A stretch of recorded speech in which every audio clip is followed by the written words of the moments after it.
Het aantal gemeenten in Friesland gaat flink naar onderen.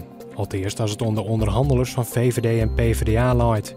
In het nieuwe regeerakkoord staat onder andere dat gemeenten net lietster wijzen maaien als 100.000 inwoners. Van Friesland zullen er dan 5 gemeenten overblijven. De verwachting is dat het regeerakkoord van de middag presenteren wordt. Bij een ongeluk op de A7 bij Terwispel binnen juist die jonge mensen verwoenen rekken. 4 auto's botsten daar op elkaar. 2 mensen rekken er bij zwier verwoenen. Hoe het ongeluk barrekoer wordt nog onderzocht. Basisschool uit Hazeleger in Balk had er van juwet al 34 leerlingen bij. De band komen van de regenboog in Wiekel. De ouderen konden haar net vinden in het beleid van het schoolbestuur die de regenboog op termijn dichtdwan wil. De gemeente van Ljouwert neemt een besluit over het wel of net deelnemen onder strijd om de titel Culturele Haardstad 2018.